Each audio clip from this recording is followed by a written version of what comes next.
Ya, assalamualaikum warahmatullahi wabarakatuh. Selamat malam. Pada Waalaikumsalam. kesempatan kali ini kami dari kelompok berapa sih? 18 akan membawakan sedikit materi mengenai analisis kasus serangan cyber ransomware pada Pusat Data Nasional Sementara atau PDNS 2 Indonesia.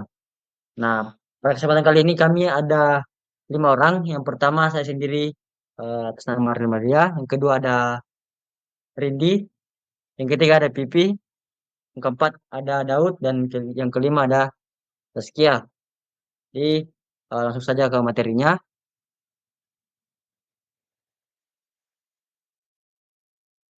Apa itu serangan ransomware pada PDNS?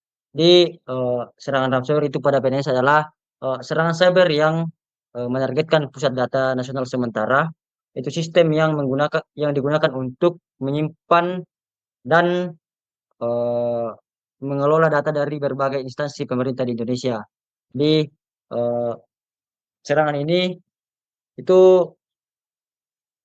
untuk status serangannya itu melumpuhkan sistemnya jadi datanya terkunci dan tidak bisa diakses oleh siapapun. Dan untuk penjelasan lebih lanjut mengenai eh, ransomware akan dijelaskan oleh rekan-rekan saya. Saya persilakan.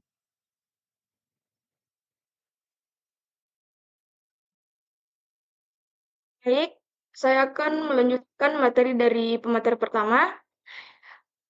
Di sini yang saya bawakan itu klasifikasi ancaman, nama variannya itu brain chipper, kategori ancamannya itu ransomware atau malware pemeras. Mekanisme utamanya ada enskripsi total, efek destruktifnya itu penguncian absolut pada sistem dan data krusial pemerintah. Pemilik asli kehilangan 100% aksesnya. Next.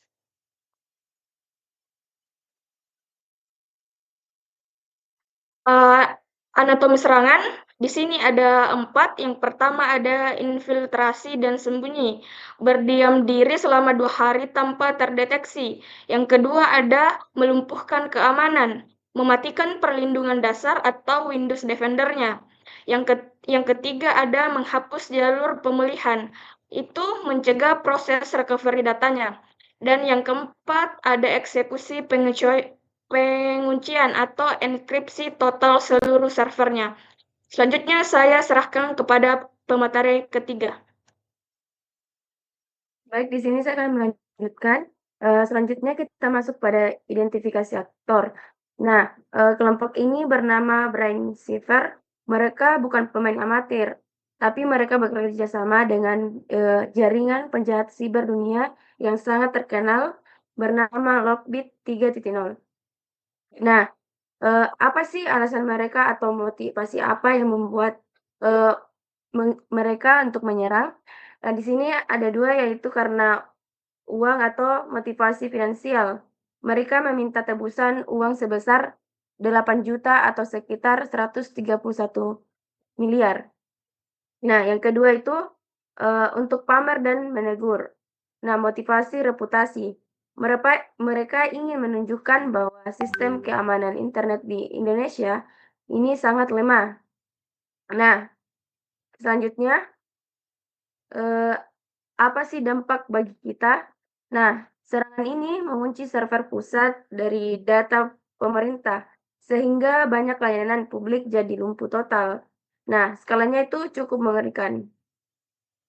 Nah, 282 instansi pemerintah kena dampaknya. Banyak kantor pemerintah yang tidak bisa mengakses data mereka karena servernya terkunci.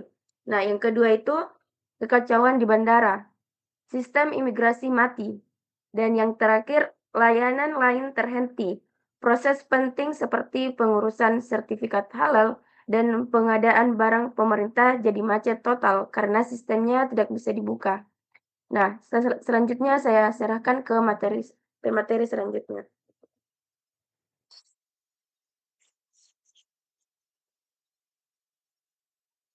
Langsung saja analisis dampak krisis data.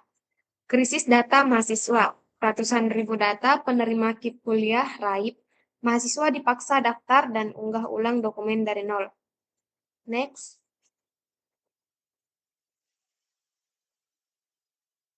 Selanjutnya ada rekomendasi keamanan dari sisi teknis. Yang pertama ada strategi backup 3211. Wajib memilih yang terputus dari internet agar tidak ikut terinfeksi saat server utama dibobol. Yang kedua ada autentikasi berlapis atau MFA, yaitu tolak sandi lemah seperti admin pagar 1234, wajib gunakan kode konfirmasi tambahan dari perangkat pengguna. Selanjutnya saya serahkan kepada pemateri berikutnya. Baik, terima kasih atas kesempatannya. Nah, pada slide selanjutnya ini di mana ada rekomendasi keamanan di sisi kebijakan. Nah, di mana terdapat dua, yaitu kita perlu meningkatkan literasi cyber.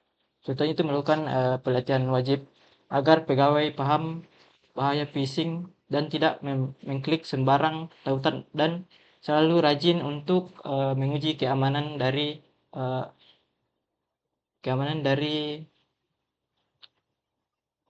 hal ini. Nah, selanjutnya yang kedua yaitu akuntabilitas hukum. Nah, di mana aturan dan hukum itu harus ditegaskan bagi pengelola instansi yang lalai dan mengabaikan kewajiban backup data masyarakat.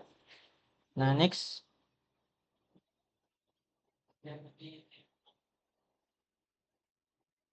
Nah, kemudian adapun kesimpulan dari kelompok kami yaitu di mana keamanan cyber itu bukan sekedar urusan IT, melainkan urusan kedaulatan data. Jadi kesimpulannya serangan pada PDNS 2 ini adalah peringatan keras bahwa perlunya sinergi antara teknologi, kebijakan, dan SDM untuk menjaga kedaulatan data itu.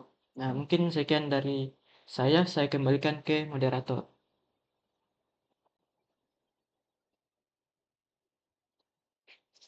Oke, ini presentasi dari kami dari kelompok 18. Jika masih banyak yang kurang mohon dimaafkan.